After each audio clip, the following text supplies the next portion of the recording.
Income tax पे जाने से पहले हल्की सी कहानी सुनेंगे और समझेंगे। प्लीज फोकस करेंगे बोर्ड पे सभी लोग, है ना।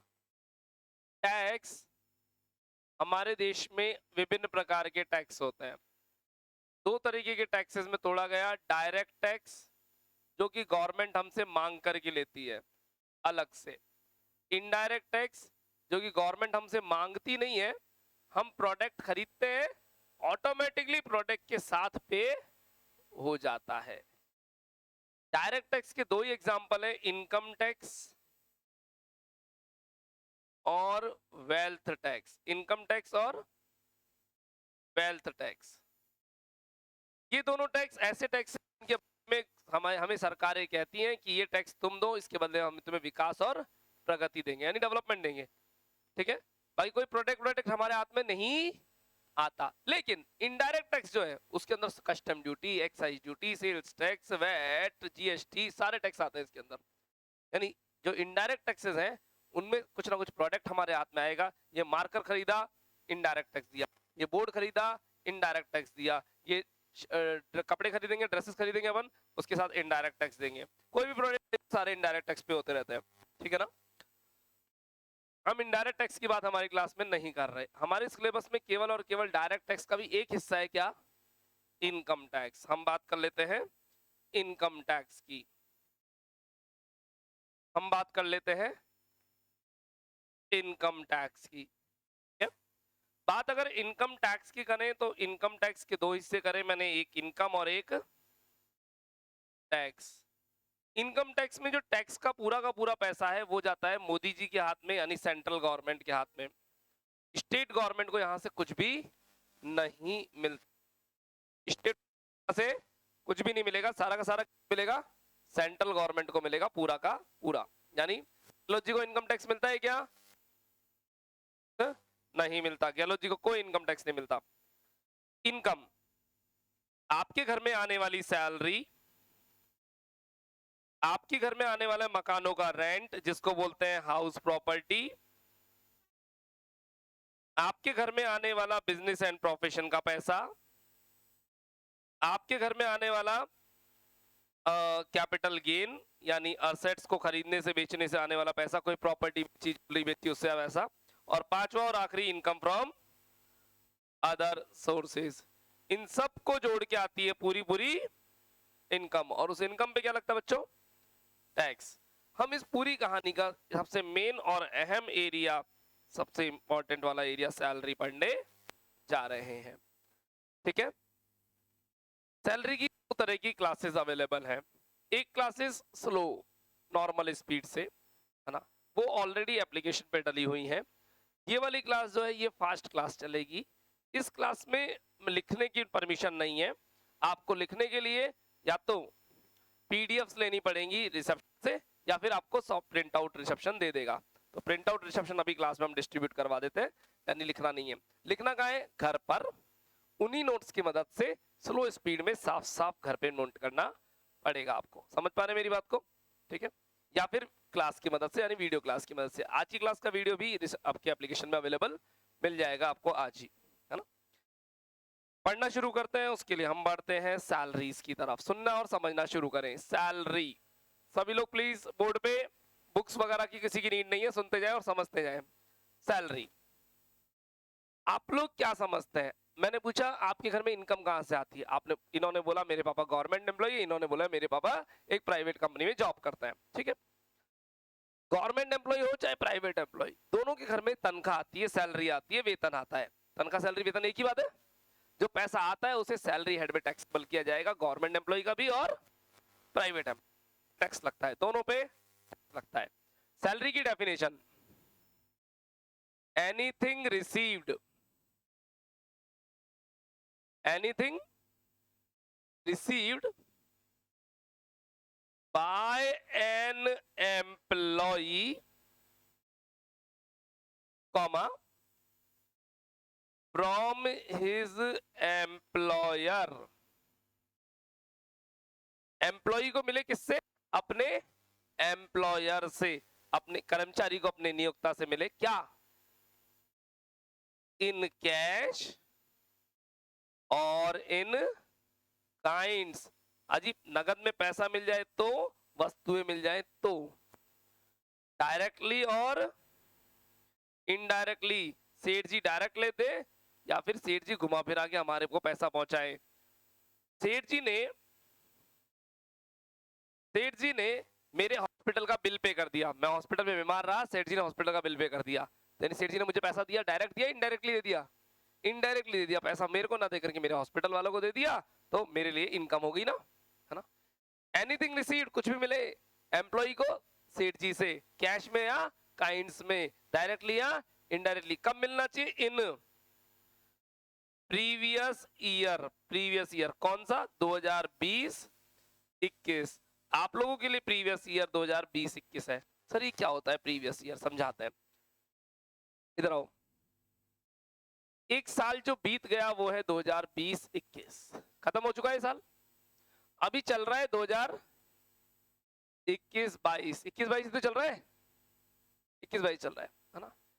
जो साल पूरा हो चुका उसमें इनकम टैक्स डिपार्टमेंट ने कहा था ये तेरा कमाने वाला ईयर है, यानी तुझे इस साल में दम लगा के कमाना है, जितना कमा सकता है उतना कमा, हम तेरे को रोकेंगे नहीं।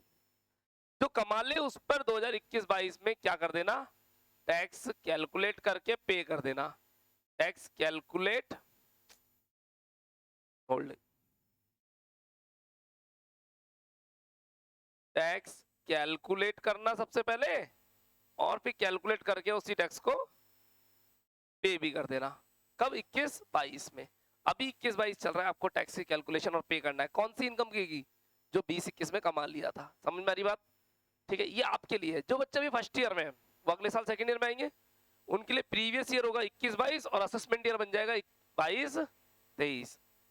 इसको बोलते हैं प्रीवियस ईयर, गत वर्ष, इसको बोलते हैं असेसमेंट ईयर, कर निर्धारण वर्ष, ठीक है। आपके लिए कमाने वाला साल 20-21, टैक्स चुकाने वाला 21-22, अब 21-22 चल रहा है, टैक्स चुकाओ शांति से, ठीक है। जो अभी फर्स्ट ईयर बच्चे उनके लिए 21-22 तो हो जाएगा प्रीवियस ईयर और 22-23 हो जाएगा असेसमेंट ईयर, यानी एक एक साल आगे सरकता रहता है। सर इससे कुछ फर्क पड़ता है कि हाँ, इनकम टैक्स की किताब बदल जाती है, बहुत सारी डेट्स और रेट्स चेंज हो जाती है और उसके कारण नए प्रोविजंस आ जाते हैं, ठीक है ना। अभी लिखना कुछ भी नहीं है, ये सब कुछ लिखा हुआ मैं आपको ऑलरेडी सॉफ्ट कॉपी में और हार्ड कॉपी में शेयर कर दूंगा, आपके पास आ जाएगा सब, है ना, ठीक है। ये पूरी कहानी है, या ये जो पूरा का पूरा मैटर है, ये पूरा का पूरा मैटर कहलाता है taxable as salary, taxable as salary, यानी कुछ भी प्राप्त एम्प्लॉय को मिले, एम्प्लॉयर से कैश में मिले, काइंड्स में मिले, डायरेक्टली मिले, इनडायरेक्टली मिले, कब मिले, प्रीवियस ईयर 20-21 के अंदर मिले, टैक्सेबल एज सैलरी, कब, 21-22 में, ठीक है ना। ये समझ में आ रहा है क्या। अब सैलरी में क्या क्या आता है, सैलरी इंक्लूड्स, सैलरी में क्या क्या आता है, आप लोगों से अगर पूछे सैलरी में क्या क्या आता है तो आप पता क्या बोलोगे, तनख्वाह। मैंने इनसे पूछा आपके घर पे कितने पैसे लाते हैं आपके पापा जी, बोले सर 60,000 रुपीज तनख्वाह मिलती है मेरे पापा जी को, 60,000 रुपए। तो इनको तो यही लगता है कि 60,000 जो पापा जी को तनख्वाह मिलती है वही पापा जी की सैलरी और उसी पे टैक्स लगना चाहिए। जी नहीं, इसके अलावा इनके पापा जी को, इनके पापा जी के सेठ जी, पापा जी के सेठ जी, मैं सेठ जी वर्ड यूज में लेता हूँ इस चैप्टर में, एम्प्लॉयर नहीं बोलता, सेठ जी बोलता हूँ, क्यों, ये दो शब्द है, एम्प्लॉई और एम्प्लॉयर, कंफ्यूज हो जाते हो सर ने क्या बोला, तो मैं एम्प्लॉयर वर्ड ही हटा दिया, क्या बोलता हूँ, सेठ जी। इनके पापा जी को, इनके पापा जी के सेठ जी कैश में तनख्वाह 60,000 के अलावा भी बहुत कुछ देते हैं। सर क्या देते हैं, टिफिन अलावेंस, टिफिन के लिए पैसे दे दिए, मेडिकल के लिए पैसे दे दिए, कोई यूनिफॉर्म दिला दी, कहीं ट्रैवल के लिए पैसे दे दिए, कोई फोन दे दिया, कोई कैमरा दे दिया, होता है ऐसा, ऑफिस से मिलता है ना, कोई लैपटॉप मिल गया, मिलता नहीं मिलता, तो उसके भी पैसे इनको इनकम तो है। मैं एक एग्जांपल लेता हूँ, इनके पापा जी के, इनके पास फोन आया, पापा का फोन आया बच्चे के पास, बोले शाम को डांडिया नाइट से जाना है क्या, बोले पापा कैसे पूछ रहे हैं मेरे से यार डांडिया नाइट के लिए, ऐसे हम पूछते पापा चले जाएंगे क्या, पापा कुछ जाना है क्या, बोले नहीं पापा, ये बेचारे सहम गए, डर गए, बोले जाना है तो बोल, वही मेरे पास पासेस पड़े हैं, नहीं नहीं जाना है, जाना है, 4 पास लिया पापा, हम सब चारों फ्रेंड्स जा रही है। 4 जनों ने डांडिया पास के नाइट्स के पास मंगा लिए। शाम को इन्होंने पास देखा, पास पे लिखा था 200 रुपीज। 200 रुपीज वाले कितने पास आ गए? 4। पापा जी से पूछा, पापा जी पास कहाँ से है? पापा जी ने कहा ऑफिस से लाया हूँ, सेठ जी ने दिए हैं। यानी पापा के सेठ जी के पास बहुत सारे पासेस पड़े थे, उन्होंने 4 पास इनके पापा को दे दिए, बोले ले जाओ। इनके पापा की इनकम में 800 रुपए ऐड किए जाएंगे। उत्तरी हाँ इनकम। सुनो, देने वाला कौन? सेठ जी। लेने वाला कौन? एम्प्लॉय, इनके पापा जी। जलन किसको हो रही है? इनकम टैक्स डिपार्टमेंट वाले कहते हैं, हे सेठ तूने अपने एम्प्लॉय को डांडिया के पास दिए, अगर इसको डांडिया में जाना था तो ये डांडिया के पास अपनी जेब से पैसा लेके खर्च करके खरीदता। इसकी बचत हो गई 800 रुपए की। 800 रुपए से हम इसकी इनकम मानेंगे, इसको टैक्स देना पड़ेगा। क्या बात समझ में आ रही है क्या? है ना? तो ये तो डांडिया के पास थे, ऐसे जाने कितनी चीजें हमको मिलती है, वो सब मैं एक करके लेकर के आ रहा हूँ, जिस पे इनकम टैक्स डिपार्टमेंट टैक्स लगाएगा। केवल लिस्ट बना रहे हैं, उसके बारे में डिटेल में बात करेंगे। आइए देखते हैं, प्लीज फोकस करिएगा। सैलरी का सबसे पहला हिस्सा बेसिक पे, मूल वेतन, जो तनख्वाह इनके घर में आती है 60,000 रुपए, वो वाली तनख्वाह, बेसिक पे, मूल वेतन। इसके अलावा कई बार जॉब करने में आपको कमीशन मिलता है। मिलता है कमीशन? कई जने इसको ब्रोकरेज बोलते हैं, दलाली, दलाली मिलती है। कई जनों को इंसेंटिव्स मिलते हैं, इंसेंटिव बोल दो, कुछ भी बोल दो, बात एक ही है। सैलरी के अलावा मिलने वाले पैसे जो सेठ की तरफ से मिल रहे हैं। कुछ लोग बोनस बोलते हैं, बोनस, कुछ भी बात, बोनस, कमीशन, ब्रोकरेज, इंसेंटिव्स, ये भी सैलरी का ही हिस्सा है। ठीक है। अलावेंसेस, अलावेंसेस हिंदी में बोलते हैं भत्ते, और ये मिलते हैं इन कैश, इन कैश, समझते हैं साहब? एक एम्प्लॉय को उसके सेठ जी के द्वारा डिफरेंट टाइप के पैसे दिए जाते हैं। मेडिकल के लिए पैसे मिला, मेडिकल अलाउंस। टेलीफोन के लिए पैसा मिला, टेलीफोन अलाउंस। सर्वेंट के लिए पैसा मिला, सर्वेंट अलाउंस। एंटरटेनमेंट के लिए पैसा मिला, एंटरटेनमेंट अलाउंस। ट्रैवल के लिए पैसा मिला, ट्रैवल अलाउंस। सर सेठ जी इतना पैसा देते हैं क्या? देते नहीं है। अगर देते हैं, जरूरी नहीं है सारे सेठ दें, कोई सेठ देता है, कोई सेठ नहीं देता। अगर देते हैं तो टैक्स लगेगा, हम इतना कह रहे हैं। देते हैं तो टैक्स लगेगा। मैं अपने एम्प्लॉइज को टेलीफोन अलावेंस देता हूँ, टेलीफोन अलावेंस 500 रुपए महीना, यानी इनको सैलरी के अलावा टेलीफोन अलाउंस मिलता है 500 रुपए महीना। और फिर ये उस टेलीफोन को यूज में लेते हैं, सब ऑफिस के काम में, पर्सनल काम में, कहीं पे भी लो, मुझे उससे मतलब नहीं है। पर मैंने एक बात क्या रखी है कि मेरे को कल को ये मत बोलना रिचार्ज नहीं था इसलिए हमने काम नहीं किया। मैंने 500 रुपए दे दिया, अब रिचार्ज कराओ नहीं कराओ, कम कराओ ज्यादा कराओ, मुझे मतलब नहीं है। मैंने तो टेलीफोन अलाउंस के पैसे दे दिए, तो मैंने टेलीफोन अलाउंस दिया, देने वाला सेठ, लेने वाला एम्प्लॉय। जलन होगी इनकम टैक्स डिपार्टमेंट को, बोले टैक्स लगाऊंगा मैं तो एम्प्लॉय के, क्योंकि एम्प्लॉय के लिए इनकम है। क्या मेरी बात समझ में आ रही है क्या? ठीक है। अलावेंसेस ये कैश में मिलता है। एक होती है परक्यूजिट्स,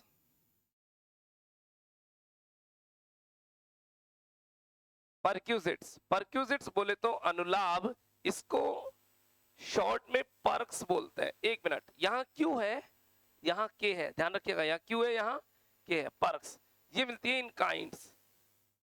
अभी थोड़ी देर पहले डांडिया के पास मिले थे, पैसा मिला था या पास ही मिल गया था?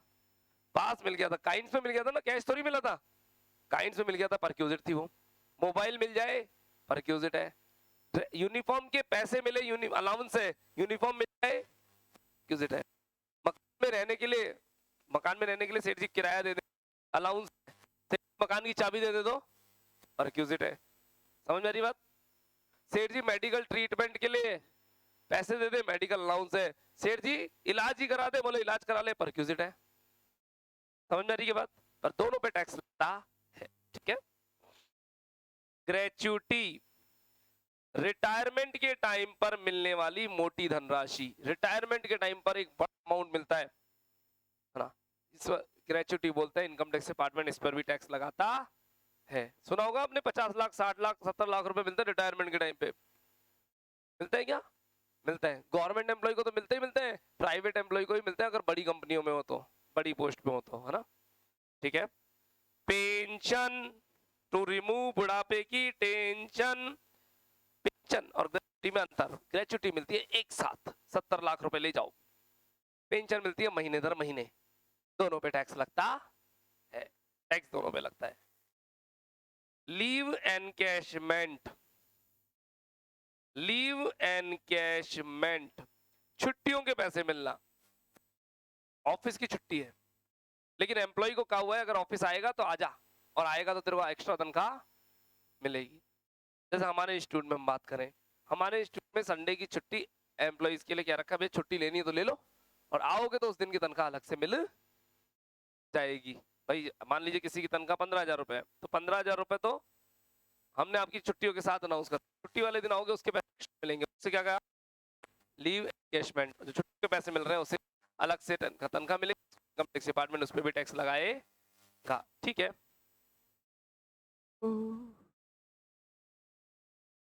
ठीक है। इसके अलावा LTC, leave travel concession, leave travel concession, कई बार सेठ जी बाहर के टूर व्यूर दे देते हैं, तो उस टूर के पैसे समझाएंगे के अंदर।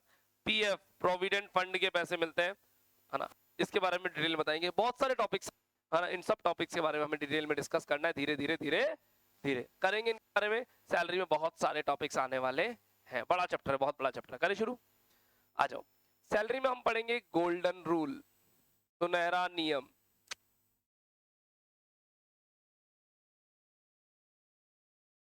गोल्डन रूल, सुनहरा नियम।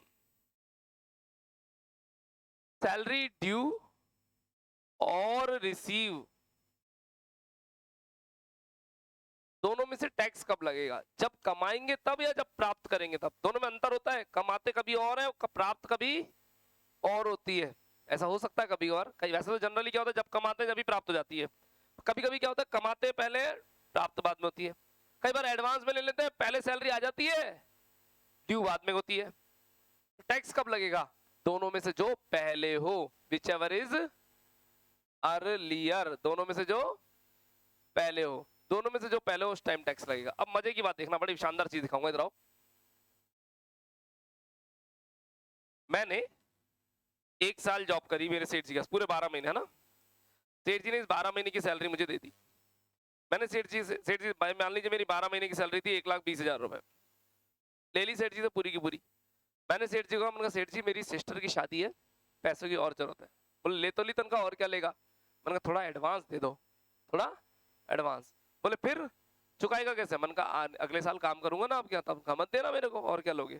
तो सेठ जी ने मेरे को अगले साल की तनख्वाह अभी दे दी। बोले ये ले 1,20,000 और अभी मिल गए मेरे को कितने, 2,40। इस साल पूरे 2,40 पे टैक्स लग जाएगा। 1,20 पे तो लगना ही लगना था, इस 1,20 पे भी टैक्स लग जाएगा, क्योंकि रिसीव ड्यू ये बाद में होगी। अरे ड्यू तो अगले साल होगी ना, रिसीव आज हो गई, तो टैक्स कब लगेगा? ड्यू और रिसीव विच एवर इज, जो रिसीव पहले हो गया तो रिसीव के टाइम टैक्स लग जाएगा, ड्यू होने का इंतजार नहीं करेंगे। कोई दिक्कत इसमें? दिक्कत अब होगी, देखते हैं। मैंने सेठ जी के पास नौकरी करी, 1 महीना जॉब करी, सेठ जी ने कहा अगले महीने टाइम नहीं, अभी पैसे नहीं है। दूसरा महीना, तीसरा महीना, चौथा महीना, मैंने कहा सेठ जी पैसे? बोले कोविड चल रहा है। 5वां, 6वां, 7वां, 8वां, 9वां, 10वां, 11वां, 12वां, मैंने कहा सेठ जी पैसे? बोले थोड़े दिन और रुक जा, कोई पैसे खा के नहीं भाग रहा। मेरा पूरा साल बीत गया, मैं नौकरी करने का नहीं, नौकरी छोड़ने का नहीं, करूँ तो क्यों करूँ, पैसे नहीं मिल रहे। छोड़ दी तो तनख्वाह सेठ खा जाएगा, छोड़ दी तो तनख्वाह सेठ खा जाएगा, पक्की बात है ना? ठीक है। अब साल बीत चुका है, सेठ ने एक सिंगल पैनी, एक फूटी कौड़ी तक मेरे को नहीं दी। ठीक है, साल का एंड हुआ, इनकम टैक्स डिपार्टमेंट आया मेरे द्वारे, टिंग टंग घंटी बजी, jingle jingle. Income tax department मेरे द्वारा आया, बोले तुमने सेठ के यहाँ नौकरी करी है? मैंने कहा यस। बोले पैसा कमाया है? मैंने कहा यस। बोले टैक्स चुकाया है? मैंने कहा नो। बोले क्यों नहीं चुकाया टैक्स? मैंने कहा पैसा कमाया है, प्राप्त नहीं हुआ, मेरे तो यहाँ पे खाने के लाले पड़ रहे हैं, कंगाली में आटा गीला हो रहा है, तुम्हें कहां से दूं?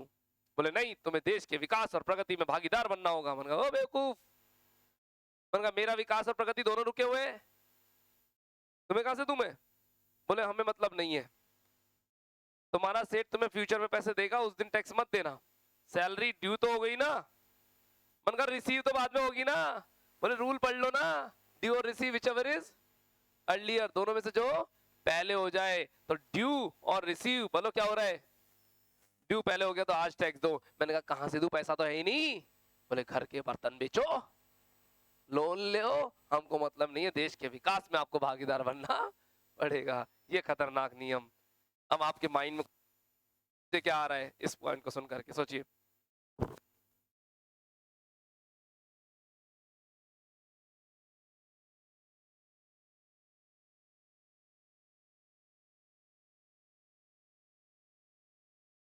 सोचिए आपके मन में क्या आ रहा है यहाँ पे। क्या रियल में ऐसा होता होगा? क्या लोग टैक्स देते होंगे ऐसे? क्या लोग टैक्स देते होंगे? क्या लोग टैक्स ऐसे नहीं देते? फिर ये नियम किसके लिए बना रखा है? नियम उन लोगों के लिए है जो ईमानदारी से टैक्स देना चाहते हैं। हम देश के परम भक्त हैं, हमारी सैलरी नहीं आई पर देश का विकास और प्रगति नहीं रुकने चाहिए, उनके लिए नियम। और उन लोगों के लिए है इनकम टैक्स डिपार्टमेंट जिनके द्वारे आ गया, बोले तुमने टैक्स नहीं चुकाया, तो उनके लिए रूल्स है। ये रूल्स उनके लिए नहीं होते जो टैक्स की चोरी करते हैं, आप और मैं। नहीं आई बात समझ में? भाई इनकम टैक्स डिपार्टमेंट ने मेरे को पकड़ लिया, बोले तूने टैक्स नहीं दिया। मैंने कहा नियम का है, बोले ये रहे आजा। तो उनके लिए नियम। या फिर मैं ईमानदार हूं, अपनी मर्जी से टैक्स देना चाहता हूं, तो किस नियम से दूं? ये रहे नियम। मेरे को टैक्स ही चोरी करनी है तो मेरे लिए काहे के नियम? जिस दिन पकड़े जाएंगे उस दिन देख लेंगे रूल्स क्या है। क्या मेरी बात समझ में आ रही है क्या? है ना? ठीक है। तो अपन ने अभी में एक रूल पढ़ा है, छोटा सा रूल, इतना सा है, गोल्डन रूल है। टैक्स कब लगता है? सैलरी ड्यू हो जाए या रिसीव हो जाए, दोनों में से जो पहले हो जाए तब टैक्स लग। ये सारी कहानी जो मैंने आपको लिखवाई है ये मैं आपको डिस्ट्रीब्यूट कर देता हूँ एक बार क्लास के अंदर।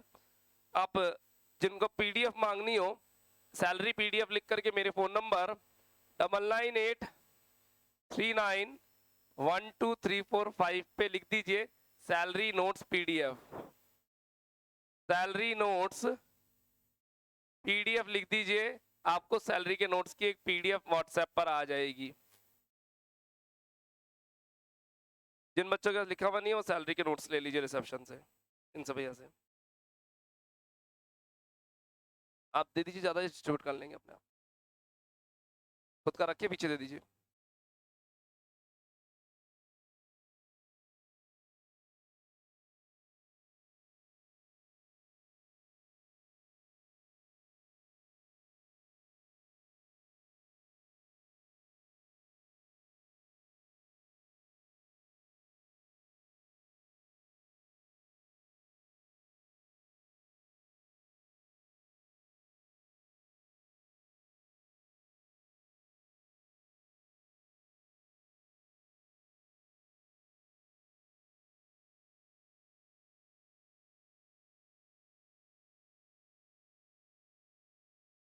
डन? सबके पास आ गई क्या?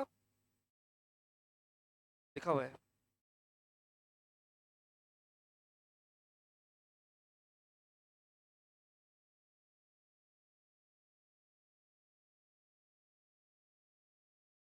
गो एंड कंप्लीट कर दो, देख लो।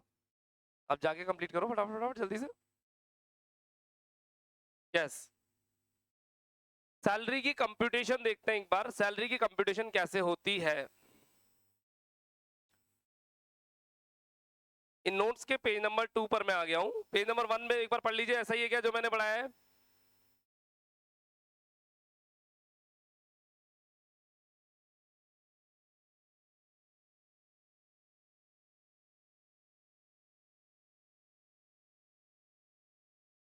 चलिए कंटिन्यू करते हैं। बोर्ड पेज नंबर 1 ही पढ़ाया मैंने अभी तक, और कुछ नहीं पढ़ाया, यही लिखा है ना?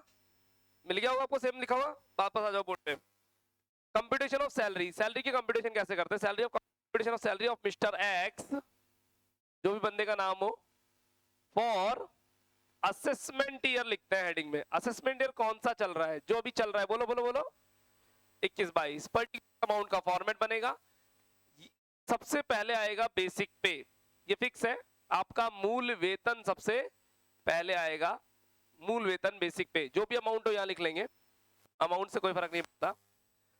सेकंड नंबर पे कोई भी आ सकता है, कोई फिक्स नहीं है। पहला नंबर और लास्ट नंबर फिक्स है। पहले पहले देंगे बेसिक पे, लास्ट नंबर पे आएगी डिडक्शंस डिडक्शंस डिडक्शन बताएंगे।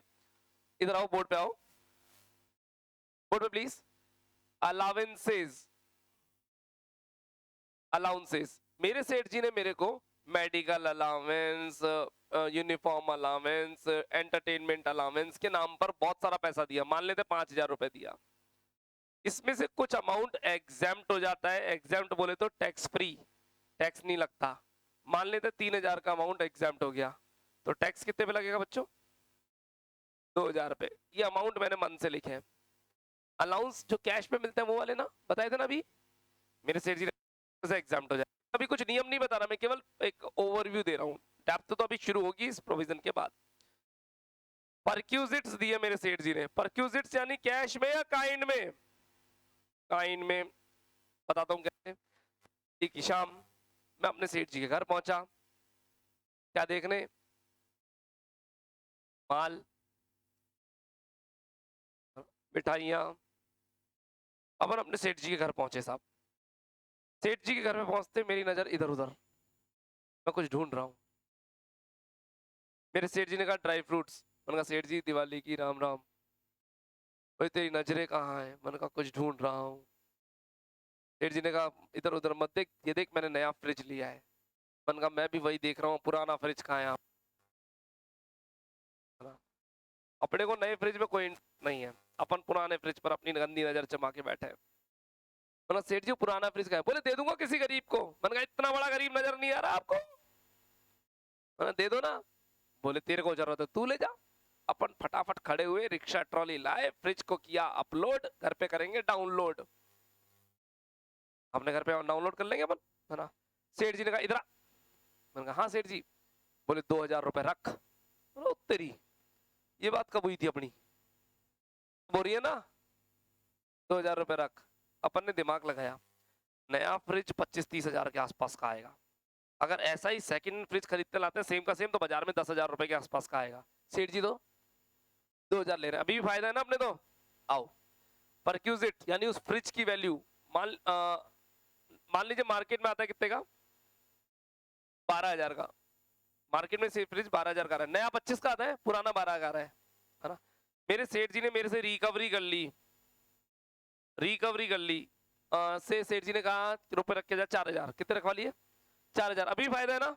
सेठ जी ने कहा 4,000 रुपए रख के जा, मार्केट में अगर लेने जाऊंगा तो ऐसा कैसा फ्रिज 12,000 का आएगा। अपने को फायदा हो गया, फायदा हो गया, फायदा हो गया। कितने का? 8,000 का फायदा हो गया। ये मेरी इनकम मान लिया जाएगा। इसके अलावा भी बहुत सारी इनकम्स आती हैं, सबको जोड़ते रहेंगे और आ जाएगी हमारी टोटल सैलरी। टोटल सैलरी, इस सैलरी में से डिडक्शंस दी जाएंगी कुछ, इस सैलरी में से कुछ डिडक्शंस दी जाएंगी। जरा देखना, डिडक्शन एक है 16(1)(a). एक मिनट, ये आई ए नहीं है, आई ए नहीं है, 1 है, 1 रोमन वाला, ये वाला 1 छोटा वाला रोमन, ये 2 ऐसा वाला 1। ये ए नहीं है, ये आई ए है, इसको ऐसे ही लिखना है। सॉरी, ये आई ए नहीं है, ये 1 है, 1 ए, 1 ए है, इसको ऐसे ही लिखना है।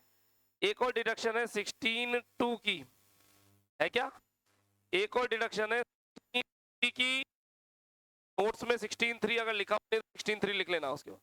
सर इस क्या है, सेक्शन के नंबर है, इनका अमाउंट अमाउंट सारी बातें हम बाद में करेंगे। मैं केवल और केवल इतना सा दिखाना चाह रहा हूँ बोर्ड पे। ये एक ट्रेन है, मैं अभी प्लेटफॉर्म पे खड़ा हूँ, ट्रेन को निहार रहा हूँ। ट्रेन का इंजन कौन होगा? ट्रेन का इंजन कौन होगा? ट्रेन का गार्ड का डब्बा कौन है? डिडक्शन, डिडक्शन, डिडक्शन यानी कटौतियां जो माइनस हो रही है ना। मैं कहाँ खड़ा हूँ? प्लेटफॉर्म पे। अभी तक मैं ट्रेन में चढ़ा नहीं हूँ, अब चालू होगी असली सैलरी। ट्रेन पे चढ़ूंगा मैं ट्रेन पे चढ़ रहा हूँ और शुरुआत कर रहा हूँ इंजन से। बेसिक पे, बेसिक पे। मैं यहाँ पर बोर्ड पे रफली लिखूंगा, आपके पास पीडीएफ में या नोट्स में है क्या लिखा हुआ है ऐसा कैसा? ठीक है, चलिए मैं शुरुआत कर रहा हूँ बेसिक पे से। आ जाओ मूल वेतन। हम इन सारे पॉइंट जितनी भी बातें अभी तक करी इन सब के बारे में डिटेल से बात करेंगे, बहुत ज्यादा। करूं शुरू? अभी मैं पहला पॉइंट शुरू कर रहा हूं, बेसिक पे मूल वेतन। सुनना जरा, दो तरह के एम्प्लॉइज बोर्ड पे, बेसिक पे बोर्ड पे आओ। दो तरह के एम्प्लॉइज, पहला होता है, एक मैंने लिखा sorry, private employ, private employ की जो सैलरी काउंट होती है बोर्ड में, वो काउंट होती है अप्रैल से लेकर के मार्च तक की। भाई आप लोगों का प्रीवियस ईयर कौन सा है, अभी बताया था ना, 20-21, ये प्रीवियस ईयर है ना। इस प्रीवियस ईयर में जो आप सैलरी उठाओगे वो अप्रैल से मार्च तक की तो उठाओगे, लगाइए दिमाग, यही तो होगा। अप्रैल की कौन सी डेट, 1 अप्रैल 2020 से 31 मार्च 2021, यही तो होगी डेट, यही डेट तक तो होगी पक्का। ठीक है, मुझे भी यही पता है। गवर्नमेंट एम्प्लॉय के केस में सीन थोड़ा बदल जाता है। गवर्नमेंट एम्प्लॉय की सैलरी एक महीना इधर सरकती है, क्यों सरकती है अभी जवाब दूंगा। मार्च 2020 से फरवरी 2021, फरवरी 28 और मार्च 1, सॉरी 1 मार्च 2020 से 28 फरवरी 2021, 1 मिनट, प्रीवियस 20-21 है दोनों का। इसकी तनख्वाह 12 महीने की है, अप्रैल से मार्च, इसकी भी 12 महीने ही है, मार्च से फरवरी। बस इसकी तनख्वाह प्रॉपर 1 साल की है, इसकी भी प्रॉपर 1 साल ही है, लेकिन उसको इधर सरका रखा है थोड़ा सा। सर ऐसा क्यों, जवाब दूं, शुरू करता हूं। मेरा पहला महीना अप्रैल, मैंने पूरे महीने काम किया, मेरी तनख्वाह ड्यू कब होती है, ड्यू ड्यू ड्यू मतलब हिसाब बन जाना, हिसाब बन जाना, तनख्वाह का हिसाब बनता है महीने की लास्ट डेट को, 30 तारीख को। फिर मैं 1 महीना काम करता हूं, मई, फिर 31 मई को मेरा हिसाब बन जाता है, ठीक है। फिर मैं 1 महीना काम करता हूं, जून, फिर 30 जून को मेरा हिसाब बन जाता है। इस तरह से हिसाब हर महीने की लास्ट डेट को बनता है।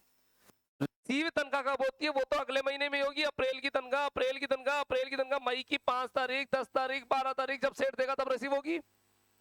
रिसीव तो कब होगी, जब सेठ देगा, लेकिन ड्यू कब होगी, महीने की लास्ट डेट को। यानी अप्रैल की तनख्वाह अप्रैल में ड्यू हो गई क्या, 30 अप्रैल को हो तो गई, मई की तनख्वाह मई में ड्यू हो गई, जून की तनख्वाह जून में ड्यू हो गई। तो ऐसे ही दिसंबर की तनख्वाह 31 दिसंबर को, जनवरी की 31 जनवरी को, फरवरी की फरवरी के एंड में, मार्च की मार्च के एंड में। यानी जिस महीने की तनख्वाह है उसी महीने में ड्यू हो जाती है। और हमने पढ़ा है ड्यू और receive which ever is earlier, यही पढ़ा है ना। तो ड्यू तो अभी हो रही है अप्रैल की अप्रैल में, रिसीव बाद में होगी, ड्यू के टाइम में टैक्स लग जाएगा। क्या ये बात समझ में आ रही है क्या, पक्का से? बेसिक बात हुई ना। दिखाता हूं टेढ़ी बात क्या है, इधर आओ।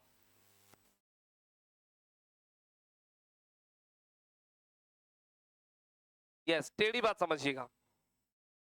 ये गवर्नमेंट एम्प्लॉय अप्रैल में नौकरी करी, अप्रैल की तनख्वाह मिलेगी तो अगले महीने, ये तो पक्का है। ड्यू पता है कब होती है, 30 अप्रैल को नहीं, अगले महीने की 1 तारीख को। अप्रैल की तनख्वाह ड्यू कब होगी, 1 मई को। अप्रैल की तनख्वाह ड्यू कब होती है, 1 मई को। मई में नौकरी करी, तनख्वाह ड्यू कब होगी, 1 जून को। जून में नौकरी करी, तनख्वाह ड्यू कब होगी, 1 जुलाई को। जरा समझ, अप्रैल की तनख्वाह अप्रैल में ना तो ड्यू हो रही है ना रिसीव, अप्रैल की तनख्वाह अप्रैल में ना तो ड्यू हो रही है ना रिसीव, ठीक है। अप्रैल की तनख्वाह ड्यू कब हो रही है, मई में। मई की तनख्वाह मई में ड्यू नहीं हो रही, कब हो रही है, जून में। इससे फर्क क्या पड़ा, जरा समझना। में ना तो कोई तनख्वाह मिली, अप्रैल में ना तो कोई तनख्वाह मिली और ना ही कोई तनख्वाह ड्यू हुई। अप्रैल की ड्यू होगी मई में, मई की जून में, जून की जुलाई में। इससे फर्क क्या पड़ रहा है, अभी 2 मिनट बाद समझ में आएगा।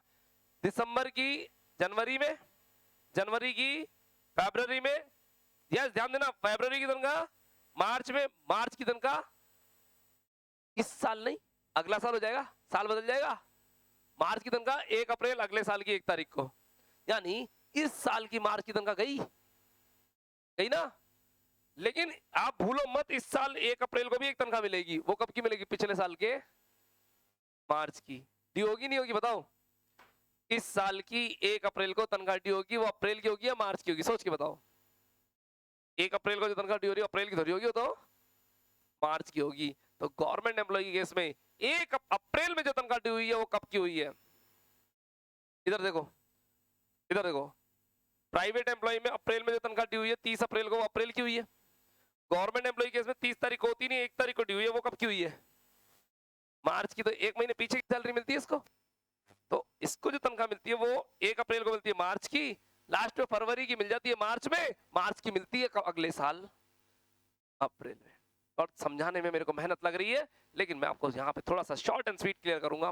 प्राइवेट एम्प्लॉय बचता है से मार्च, अप्रैल से मार्च, अप्रैल से मार्च। गवर्नमेंट एम्प्लॉय ढीला होता है, गवर्नमेंट एम्प्लॉय स्लो होता है, तो उसकी सैलरी भी स्लो होती है, 1 महीना पीछे, मार्च से फरवरी। सर इससे फर्क क्या पड़ गया? उसको भी 12 महीने की मिल रही है, इसको भी 12 महीने की मिल रही है, तनख्वाह तो वही आएगी, कैलकुलेट हो गया जी? नहीं, अगर तनख्वाह पूरे साल सेम रहती है तब तो तनख्वाह वही आएगी। लेकिन अगर मान लीजिए साल के बीच में कभी तनख्वाह बदल गई, प्रमोशन मिल गया, तनख्वाह बढ़ गई, तो तनख्वाह बढ़ने के कारण यहाँ पर और यहाँ में थोड़ा सा झोला जाएगा, वो 1 महीने की तनख्वाह आगे पीछे हो जाएगी। कुछ बात समझ में आ रही है? आपको इतनी माथाफोड़ी ही नहीं है, वेरी सिंपल। अब सुनना, मैं हटा रहा हूं।